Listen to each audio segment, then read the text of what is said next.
Hello and welcome to Top Story here on France 24, when we take a more detailed look at one of today's big issues. Now, as stock markets reel across the world, a few countries are in the eye of the storm.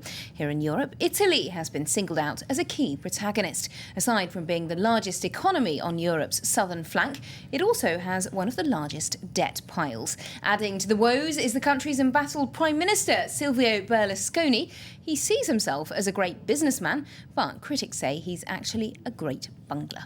And for more on Italy's future, given this debt crisis, I'm joined now by our international affairs editor, Douglas Herbert. Hello, Douglas. So as this market crisis sort of grows and even threatens to spiral out of control, as we're seeing today, Berlusconi seems to be sort of a deer caught in the headlights a little bit, doesn't he? He downplayed the problems, but he doesn't really appear to have many real solutions. He doesn't, Lorna, you're absolutely right. I will give a little disclaimer, though, before explaining why, he doesn't have solutions. I mean, in this entire crisis, it's been sort of shaping up as a narrative of politicians in Europe versus the markets.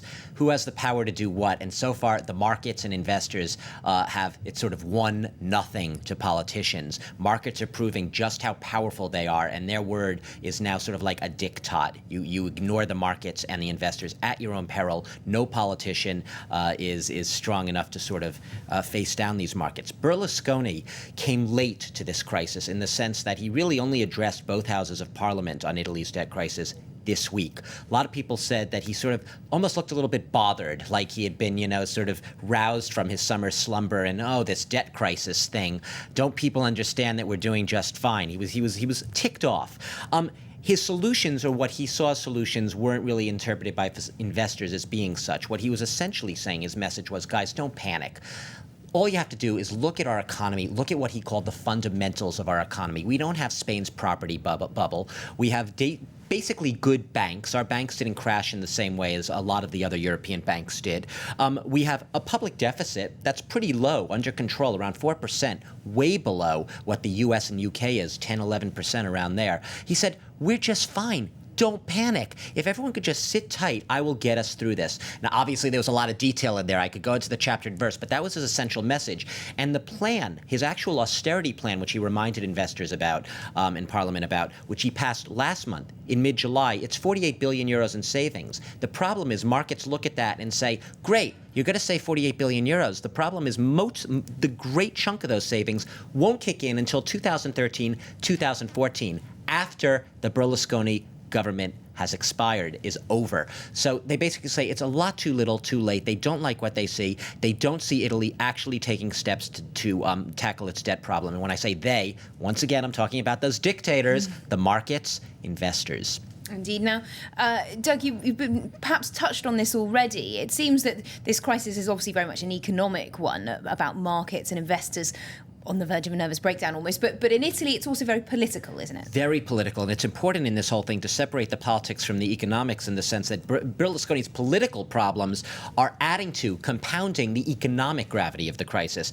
Because this is a man, as we know, we've talked about it ad nauseum on this set. He's a man up against several trials, both for his business empire, trials involving corruption allegations, tax fraud allegations, but also, as we know, social mores as well. He's up against, charges that he paid a minor essentially to have sex. This is another a giant trial and allegation that he's facing, and this is obviously weighing upon his entire persona, his gravitas. And at a time like this, you need a prime minister who can project sustainability, someone who you think is going to be there, stay the course, and is able to inspire the confidence of his compatriots to get them through this crisis, which he isn't able to do. He's also at clash swords, if you want to, so to speak, with his finance minister, Giulio Tremonti, who had been formerly seen, Tremonti himself, facing allegations of corruption.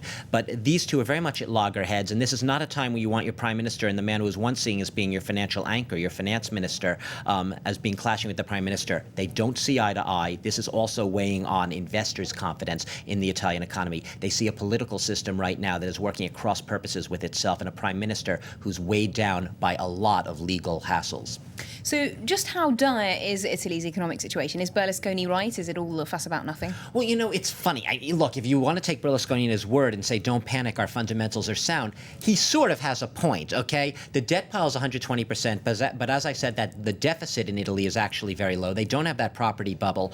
Italy's biggest problem, this is what Berlusconi investors don't think he's acknowledged, is the growth. It's 0.3%. That's practically flatlining. It's anemic growth. And it's going to stay that way for the next few years. And the problem is when you have growth that's slow, how do you generate the money, the cash, the resources to pay off the great debt pile we were talking about, 1.8 trillion euros? How do you do that? Investors don't know, markets don't know. Berlusconi doesn't seem to know either. Okay, thank you very much indeed, Douglas Herbert, our international affairs editor, for that look at Italy. That's just about all from the newsroom for now. Do stay tuned for more headlines in a few moments here on France 24.